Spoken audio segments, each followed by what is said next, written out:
వైఎస్ఆర్ కాంగ్రెస్ పార్టీని అభిమానిస్తున్నారని అనుకుంటున్నా వైఎస్ఆర్ కాంగ్రెస్ పార్టీ లేదా జగన్మోహన్ రెడ్డి గారు ఈ 5 ఏళ్ల పాటు ఎవరినైతే ఏ వర్గాలనైతే కాసుకున్నారో, ఏ వర్గాల దీన్ని అభ్యున్నతికి పాటుపడుతూ వచ్చారో, రాష్ట్ర అభివృద్ధితో పాటు వాళ్ళు ఎంత ఉత్సాహంతో పోలింగ్లో పార్టిసిపేట్ చేశారు. అందులో ముఖ్యంగా మహిళలు పోలింగ్ పర్సెంటేజ్ ఇవన్నీ చూసిన తర్వాత ఎవరి అంచనాలు వాళ్ళు వేసుకోవచ్చు. మాకైతే ఖాయంగా కనపడుతోంది గవర్నమెంట్ వస్తుంది, చాలా బాగా వస్తుంది. మొన్నటికి అంత కూడా జరిగింది, మిగిలిన చోట్ల జరిగిన చోట్ల కూడా పోలింగ్ పర్సెంటేజ్ పెరిగాయి. ఓటింగ్ జరిగే శాతాన్ని బట్టి చూసి యాంటీ ఇన్కంబెన్సీ అనుకుందామంటే మీరు గమనించిన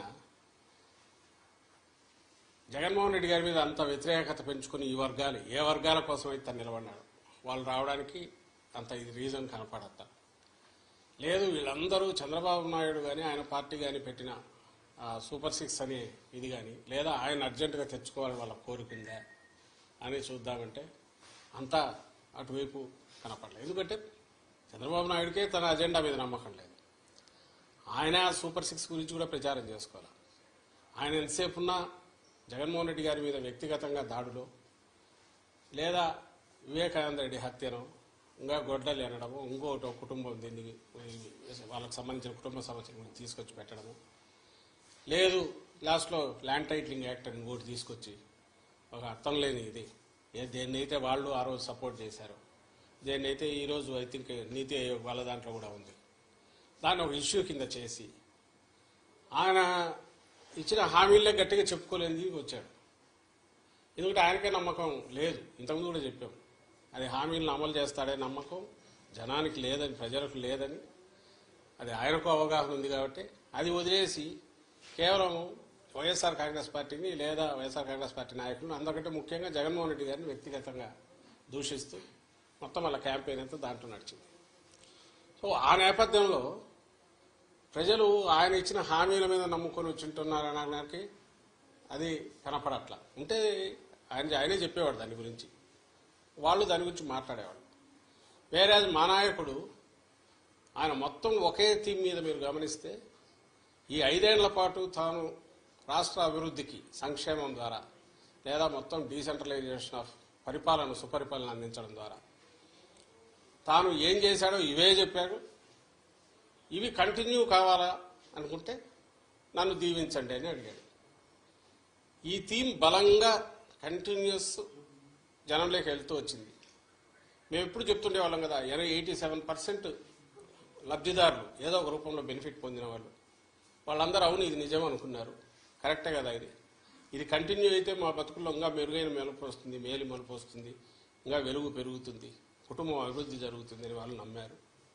ఏదైతే హోప్ పెట్టుకున్నామో వాళ్ళు ఓన్ చేసుకున్నారు ఈరోజు. అది కనపడుతుంది. అంటే మా దాంట్లో ఇది క్రిస్టల్ క్లియర్గా ఒక వ్యాలిడ్ రీజన్ కనపడుతుంది. నాకు టీడీపీ వైపు నుంచి ఒక్క రీజన్ చెప్పండి, మేము మీడియానే అడుగుతున్నాం, ఇదిగో ఈ రీజన్ వల్ల వీళ్ళకి వచ్చి ఉండొచ్చు కదా అని అనుకోవడానికి ఒక్కటి చెప్పండి. అప్పుడు ఇదే వస్తుంది. అయినా సరే వాళ్ళు బింకంగా ఏదన్నా అనుకుంటే ఆయన చంద్రబాబు నాయుడు గారిని చూస్తే మీకే తెలుస్తుంది. ఆయన ఈ మధ్య మామూలుగా అయితే ఆయన బయటికి రాగానే ఎన్నికలు రాగానే 2000 చూపించి విక్టరీ సింబల్ ఏదో చూపించాల్సిన ఆయన అది చేయట్లా. ఆయనకు డౌట్ వాళ్ళకు తెలుస్తోంది. It is well return on the wall. రేపు June 4th దీంట్లో కౌంటింగ్లో రాబోతోంది. అది దానికి సరైన కారణం ఉంది.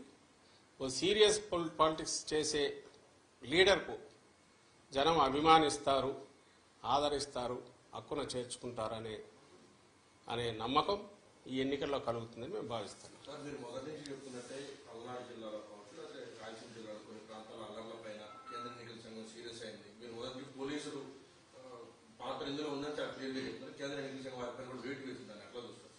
సార్ దానికి ఇప్పుడు పురంధేశ్వరి గారు కూడా కొంతమంది అధికారులు మార్చమన్నారు. ఎక్కడైతే అధికారులు మార్చిన దగ్గర ఇటువంటి ఘటనలన్నీ కూడా దాన్ని ఎలా చూస్తారు? ఇప్పుడు మీరే గమనిస్తే ఈరోజు చూశాను, నాకు ఈనాడు బ్యానర్ హెడ్ ఐ థింక్ సరిగ్గా లాస్ట్ మంత్ ఎప్పుడైతే అందరినీ బదిలీ చేసినప్పుడు లేదా వాళ్ళ మీద యాక్షన్ తీసుకోవాలని చేసి బదిలీ చేసి మార్చినప్పుడు ఎస్పీలు కానీ కలెక్టర్లను కానీ ఈడ్చి పారేసిన ఈసీ అని ఒక పెద్ద బ్యానర్ హెడ్డింగ్ పెట్టి వేశారు.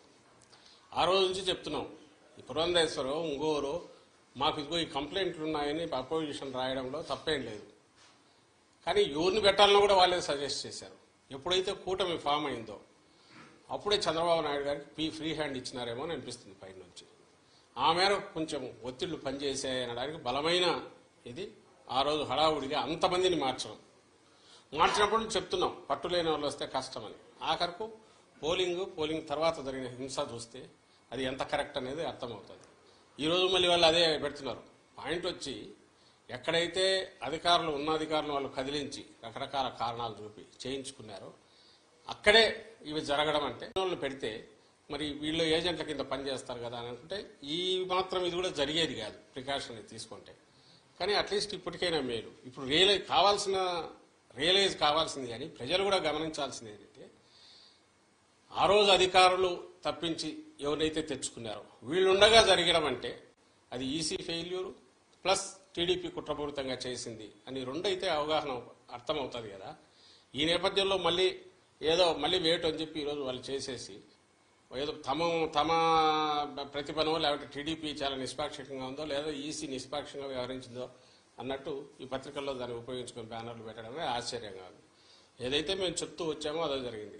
వైఎస్ఆర్ కాంగ్రెస్ పార్టీ మళ్ళీ చెప్తున్నాం, జగన్మోహన్ రెడ్డి గారు కానీ మా పార్టీ కానీ ఎట్టి పరిస్థితుల్లోనూ ప్రజలములో మమేకమై ప్రజల ఆకాంక్షలకు తగినట్టు ప్రజలకు దీనికి తగినట్టు చేసి తద్వారా బ్లెస్సింగ్స్ తీసుకొని మళ్ళీ పాలనలో కొనసాగాలనుకుంటామే తప్ప ఇట్లా అడ్డగోలుగా వ్యవస్థల్లో ఎవరినల్లా ఎస్పీలను పెట్టుకునో 3 కలెక్టర్లను పెట్టుకునో దాని ద్వారా ఎన్నికలు మేనేజ్ చేసి రిజల్ట్స్ ఏవో వస్తాయి అనుకోను ఇప్పుడు కూడా రాస్తున్నాడు ఆయన. ఆశ్చర్యం వేస్తుంది. ఈ ఆఫీస్ ఏదో అప్గ్రేడ్ చేయొద్దు మొన్న రాశాడు. ఇది పథకాలు ఆపేసి కాంట్రాక్టర్లకు బిల్లులు పే చేస్తున్నారు. అసలు ఏమనుకుంటాడో అర్థం కావట్లేదు చంద్రబాబు నాయుడు. అధికారం లేక ఆల్రెడీ వచ్చేసాను అనుకుంటున్నాడు. మధ్యలో 5 ఏళ్ళు గ్యాప్ వచ్చినా కూడా తనకుంగా ఇది దిగినట్లేదు. ఇది కూడా ఈ ఆఫీస్ ఇదేమో పంచాయతీ ఆఫీసా స్టేట్ గవర్నమెంట్ అంటే? పంచాయతీ ఆఫీసు ఇంకో దగ్గర ఎక్కడ మారుమూల తెలియని దీంట్లో ఏ కనెక్టివిటీ లేని చోట ఏదైనా ఫైళ్లు తారుమారు అది అనుకోవచ్చు.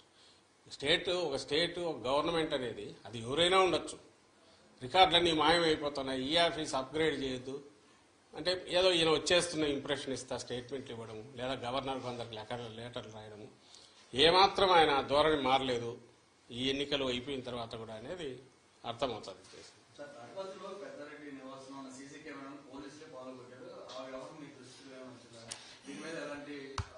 అది అన్యాయమైన ఇది.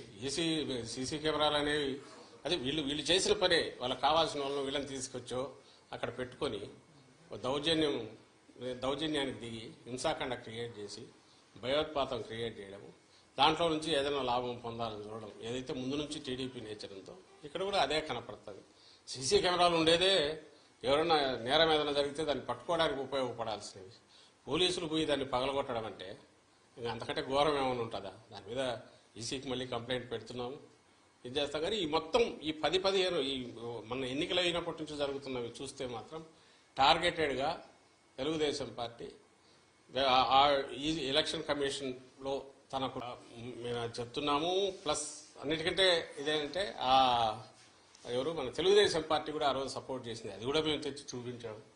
అయినా సరే దాని మీద అడ్డగోలుగా అది ఇంకా ప్రపంచం బద్దలైపోతుంది, తలకిందులు అవుతోంది. ఆస్తులు ఎవరివి ఎక్కడా ఉండవని అంతవరకు తీసుకెళ్ళి వాళ్ళ ఆఖరికి చేసిన డ్రామాలన్నీ నాకు తెలియగలుగుతాను. మళ్ళీ ఈరోజు దాని గురించి మాట్లాడట్లా అయిపోయింది వాళ్ళ పని. దాని పని దాంట్లో 2 తెలుస్తాయి. నేను ఇంతకుముందు అన్నట్టు వాళ్ళు ఇచ్చిన ప్రామిసుల మీద వాళ్ళకు నమ్మకం లేదు. వాళ్ళను జనం తెలుగుదేశం పార్టీని నమ్ముతున్నారనే నమ్మకం కూడా వాళ్ళకు లేదు. బెదరగొట్టడం ద్వారా ఏదో చేయాలని, భయపెట్టడం ద్వారా ఏదో జరగబోతుంది చేయాలని ల్యాండ్ టైటిలింగ్ యాక్ట్ అనేది అది వచ్చేసింది. అది వస్తే మీ బతుకులన్నీ ఇదైపోతాయి, మీ ఆస్తులు మీవి కాదని ప్రచారం చేయాలని చూశారు. ఆ నెగిటివ్ దాంట్లో పడి వాళ్ళు కొట్టుకుపోయినారు. దాని రిజల్ట్ ఏదైనా ఉంది అంటే అది తెలుగుదేశం పార్టీకి నష్టం జరిగింది అనేది పోలింగ్ చూస్తే అర్థమవుతుంది. ఈరోజు ఆఖరికి అర్థమైందిగా. అంటే నీతి ఆయోగ్ వాళ్ళే ఆర్టీఐ యాక్ట్ కింద ఎవరో పెడితే క్లారిఫికేషన్ ఇస్తే దాన్ని వాళ్ళు కూడా మేము సపోర్ట్ చేస్తున్నాం మంచి ఇదని వాళ్ళు అన్నారు. ఇది రియాలిటీ వాస్తవం ఏదంటే 5 ఏళ్ళు బ్రహ్మాండంగా ప్రజలను రాష్ట్రాన్ని కాసుకోవడము, రాష్ట్ర అభివృద్ధికి కానీ సంక్షేమానికి కానీ కట్టుబడి ఉండడము, ఏది చేసినా ప్లెయిన్గా ఉండడము, దిక్కుమాలిన కుట్రలో కుతంత్రాలో ఇలాంటివి చేయకుండా ఉండడము ఇది జగన్మోహన్ రెడ్డి గారి లక్షణం. చంద్రబాబు నాయుడు ఏమో దానికి పూర్తి రివర్స్. ఆయన ఏది చేసినా దాన్ని ఓ పీక్కు తీసుకెళ్లి గోబెల్స్ తరహాలో ఒక అబద్ధాన్ని పదే పదే చెప్పి అది నిజమని నమ్మించి ఆ ప్రాసెస్లో తను బయటపడాలనుకుంటాడు. బయటపడడం కాదు, మునుగుతాడని ప్రతిసారి రుజువు అవుతున్నా కూడా ఆయన అదే ప్రయత్నం చేస్తాడు. ఇప్పుడు కూడా దానికే పోయాడు. అంతకంటే ఫార్స్ ఏది ఉండదు. ల్యాండ్ టైటిలింగ్ యాక్ట్ మీద అతను ఆడిన డ్రామా ప్రతి ఒక్కరికి తెలుసు. ఈ బిల్డింగ్ ఎవరిదో రెంట్కి తీసుకున్నావు, వాళ్ళ ప్రకారం ఈయన భయపడి ఉండాలి. ఆ పక్కన పొలం ఉంది, వాళ్ళు భయపడి ఉండాలి. ఇంకో పక్క ఎవరు భయపడతారు? ఎవరి ఆస్తులకు ప్రమాదం వచ్చింది? ఏమీ రాలే. అయినా సరే ఈయన క్రియేట్ చేసిన ఒక ఫాల్స్ దీన్ని అబద్ధాన్ని పదే చెప్పేసి రాష్ట్రం అంతా అతలాకుతలం అయిపోతున్న ఇంప్రెషన్ తీసుకొచ్చి ఆ దీంట్లో జరిగింది ఏదే అంటే తనే కొట్టుకుపోయినాడు. అది రేపు June 4th తెలుస్తుంది. ఇలాంటి ఫార్సికల్ దీనివల్ల ఇంకో దాని వల్ల ఏం కాదు అని ప్రజలకు ఏదన్నా కావాలంటే సీరియస్ పాలిటిక్స్ చేస్తేనే వాళ్ళ ఆ పాలిటిక్స్ చేసిన వాళ్ళకి కానీ ఆ పార్టీకి కానీ జనం బ్లెస్సింగ్స్ ఉంటాయి. ప్రజలకు కావాల్సింది కూడా అలాంటిదే తప్ప ఇలాంటి పబ్లిసిటీ ఏమంటారు, దాన్ని ఏమంటారు, మీడియా చేతిలో ఉందనో మౌత్ పబ్లిసిటీ దీని ద్వారానో కేవలం అబద్ధాలు ప్రచారం చేయడం ద్వారా ఎలాంటి ఇది ఉండబోదు, ప్రయోజనం ఉండబోదని ఈ ఎన్నికల్లో అది కూడా ఒకటి రుజువు అవుతుంది. రేపు June 4 మీరు ఫలితాలు చూసినప్పుడు తెలుస్తుంది. సార్, ఇప్పటికే సిట్ని నియమించారు. ఇంకా కౌంటింగ్ ప్రక్రియ సజావుగా సాగాలంటే మరికొంత పోలీసులు కూడా బదిలీ చేయాలని కూడా నిన్న కూడినట్లు తెలుసు. మంత్రులు కూడా ఇది గవర్నర్ గారిని కలిసినట్టు ఉంది. ఇప్పుడు ఒకటి సిస్టంలో మేము అనుకుంటుంది అన్నిటికంటే ముఖ్యంగా పోలీస్ అబ్జర్వర్ తప్పించాలి. ఈసీ తరఫున ఎవరైతే ఉన్నాడో రిటైర్డ్ అధికారి అతనికి ఏ బాధ్యత లేదు. వచ్చి అందరినీ అడ్డంగా కంట్రోల్ చేసే దీపక్ మిశ్రా పేరు ఏదో ఉంది చేయాలని చూస్తున్నాడు. దానివల్ల కొంతమంది అటు లీనింగ్స్ ఉన్న వాళ్ళు లేదా వాళ్ళ కుట్రల్లో పార్ట్ అయిన వాళ్ళు కొంతమంది ఉండొచ్చు అధికార వ్యవస్థలో. కొంతమంది రికార్డులో ఏం రాస్తారో పై నుంచి ఎలక్షన్ కమిషన్ పరిధిలో ఉంది, రేపు కౌంటింగ్ అయ్యేంతవరకు కాబట్టి కోడ్ ఉన్నంతవరకు అనే భయంతో కూడా వాళ్ళ దీనికి లొంగి చేయొచ్చు. కాబట్టి అందరు అధికారులను కేవలం ఎలక్షన్ కమిషన్ పరిధిలో ఉంది కాబట్టి అధికార యంత్రాంగం అంతా అట్లా ఉందని మేమైతే అనం. అదేదో ఎందుకంటే చూసాం 5 ఏళ్ళు. ఇది ఇటాల్ రౌతు కొద్దీ గుర్రం అన్నట్టు ఎవరు కంట్రోల్ చేస్తున్నారో, ఎవరైతే పైన ఉంటారో వాళ్ళ మీద కంట్రోల్ చేసేవాళ్ళు దానికి తగినట్టు బ్యూరోక్రసీ పనిచేస్తుంది. చిన్నవి పొలిటికల్ ఉండేవాళ్ళు కొంతమంది ఉండొచ్చు. అయితే దాన్ని ఆసరా చేసుకుని ఎలక్షన్ కమిషన్ పరిధిలో ఉంది కాబట్టి తెలుగుదేశం పార్టీ కొంతమంది వాళ్ళ ఏజెంట్లు లాంటి వాళ్ళను వాళ్ళకి లొంగినంలో పెట్టుకున్నారు. కొంతమంది ఈ ప్రాసెస్లో వీళ్ళతో గొడవ ఎందుకో ఎలక్షన్ కమిషన్ ఏం రిమార్క్స్ రాస్తుందని భయపడి కొంతమంది అధికారులు కూడా దానికి ఇచ్చేసింది. మాకు కావాల్సిందల్లా ఏంటంటే ఒక ఫేజ్ అయిపోయింది. వైఎస్ఆర్సీపీకి సంబంధించినంత వరకు పీస్ఫుల్ ఎలక్షన్స్, పోలింగ్ అండ్ పీస్ఫుల్గా అన్నీ జరిగితే అంటే అడ్వాంటేజ్. ఎందుకంటే మేము స్ట్రైట్ పాలిటిక్స్ ప్లే చేసేవారు. కుట్రలు తెలియదు, ఓపెన్గా ఉంటాం పార్టీ యాజ్ సచ్. ఎందుకంటే లీడర్ అట్లా ఉంటాడు కాబట్టి దాపరికాలు ఉండవు. ఒకటే లైన్ ఏదైనా ఉంటే అది చెప్తారు, చెప్పిందే చేస్తారు. ఇన్ని ఉన్న వాళ్ళము మేము ఒకరిద్దరు అధికారుల మీద డిపెండ్ అయ్యో లేక అధికారుల వ్యవస్థను లోపరుచుకోనో వ్యవస్థను మేనేజ్ చేయడం ద్వారానో ఏదో చేయాలని అయితే మా పార్టీ ఎప్పుడు అనుకోదు, మా నాయకుడు ఎప్పుడు అనుకోడు. అది అందరికీ ఈ 10-12 ఏళ్లలోనే ప్రజలకు కూడా అందరికీ అవగతమైంది. ఆ దుర్లక్షణం ఉండేది వ్యవస్థలను పాడు చేయడము, మేనేజ్ చేసుకోవడము, మ్యానిపులేట్ చేయడము, తద్వారా పవర్లోకి రావాలనుకోవడం, దాంట్లో బోర్ల పడడం, మళ్ళీ అయినా సరే బుద్ధి రాకపోవడం, అది తెలుగుదేశం పార్టీకి చంద్రబాబు నాయుడు లక్షణం. కాబట్టి మేము అధికారులందరినీ మార్చమనడము ఇంకోటి కూడా అనం. ఎన్నికల కమిషను బాధ్యతాయుతంగా వ్యవహరించింటే, కమిషన్ అంటే I'm not saying commission per se total, దాని తరఫున ఎవరైతే డెప్యూట్ చేశారో వాళ్ళు కొంచెం డిస్క్రిప్షన్ యూజ్ చేసి నిష్పాక్షికంగా కంప్లైంట్లు వస్తే లోతుగా చూసి, అలాగే దానికి ఆల్టర్నేటివ్ ఏదైనా చేసేటప్పుడు అది కూడా లోతుగా చూసి, అంపైర్ అనేవాడు బ్యాలెన్స్ ఎట్టున్నారని అట్లా ఉండగలిగి ఉంటే ఈ పరిణామాలు, హింస ఇవి జరిగేవి కాదు. ఇప్పటికైనా అలాంటివి జరగాలంటే ఆ పోలీస్ అబ్జర్వర్ను మార్చాలనేది మా విజ్ఞప్తి. ఆల్రెడీ అది కూడా ఎలక్షన్ కమిషన్ పంపించాం, ఈ రోజు కూడా మళ్ళీ పెడుతున్నాం. అది జరిగితే మిగిలినవన్నీ గాడిలోకి అవే పడతాయి. అండ్ కౌంటింగ్లో మాది శక్తివంతమైన పార్టీ, గట్టిగా ఉంటారు, అందరూ ఏజెంట్లు ఎక్కడికెక్కడ కూర్చుంటారు. మేమే అధికారాన్ని నమ్ముకొని దాని ద్వారా ఏదో చేయాలనుకునే వాళ్ళం కాదు. పార్టీ వ్యవస్థాగతంగా ఉంది, కింద అభ్యర్థులు స్ట్రాంగ్గా ఉన్నారు కాబట్టి అక్కడ ఏదో జరుగుతుంది ఇదేం మాకు లేదు. దాన్ని ఎదుర్కోలేనంత దీంట్లో కూడా పార్టీ లేదు. ఓన్లీ థింగ్ ఈజ్ దానికి అవకాశం లేకుండా చేయడం అనేది ఎన్నికల కమిషన్ బాధ్యత. అది ఆ బాధ్యత సక్రమంగా నిర్వర్తించాలని అయితే మేము కోరుకుంటాం.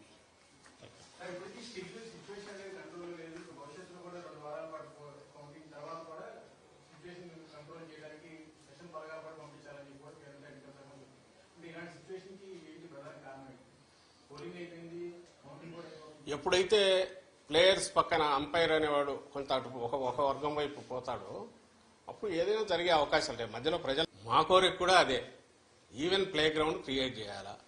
మేము లేము అధికారంలో, ఇప్పుడు అధికారంలో లేమంటే టెక్నికల్లీ ఉండొచ్చు కానీ బట్ ప్రాక్టికలీ ఏసీ పరిధిలో పనిచేస్తుంది.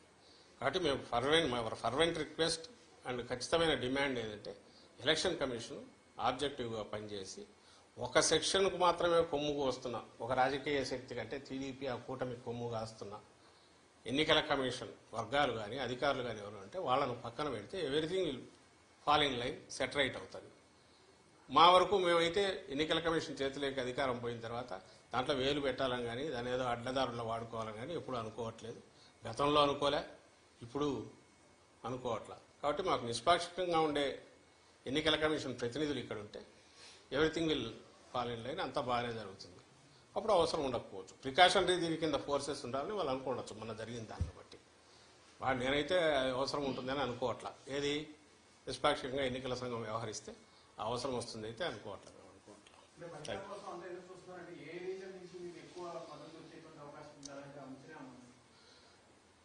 చెప్పాం కదా, కుప్పం నుంచి ఇచ్చాపురం వరకు మొత్తం జగన్మోహన్ రెడ్డి గారి పాలనలో ఏ కాన్స్టిట్యున్సీలో ఏ నియోజకవర్గంలో ప్రయోజనం అందలేదో చెప్పండి.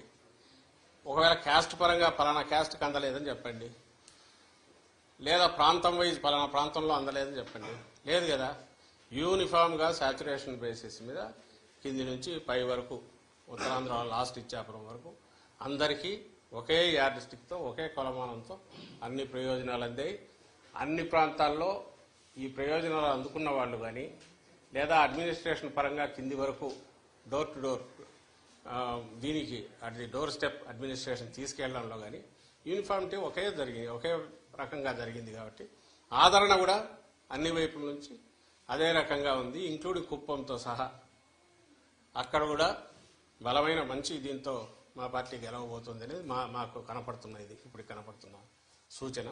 మిగిలిన చోట్ల కూడా అట్లే ఉంటుంది. ఎక్కడైతే లోకల్ కారణాల వలన సరిగా ఎలక్షనీరింగ్ సరిగా ఇది కాక చేసుకోలేకను అభ్యర్థులు దీంతో రకరకాల కారణాలతో చిన్నవి అంటే అక్కడక్కడ ఉండొచ్చు. కానీ ఓవరాల్గా అయితే సేమ్ యూనిఫామ్ ఇది. జగన్మోహన్ రెడ్డి గారి ఓటు ఏదైతే ఉందో, వైఎస్ఆర్సీపీ స్ట్రాంగ్ ఓటు ఏదైతే ఉందో, మా పార్టీ హామీలన్నీ నిలబెట్టుకోవడము లేదా అంతకంటే మెరుగ్గా జీవన ప్రమాణాలు పెంచడము అని అలాగే సుపరిపాలన అందించడం, ఈ ప్రాతిపదిక మీద చూస్తే ఆ బేస్ ఏదైతే స్ట్రాంగ్ ఇది ఉందో అది ఓవర్వెల్మింగ్గా వెల్లువలాగా ఓట్ల రూపంలో ప్రో ఇన్కంబెంట్ ఓట్ల రూపంలో వచ్చిందని మేము భావిస్తున్నాం.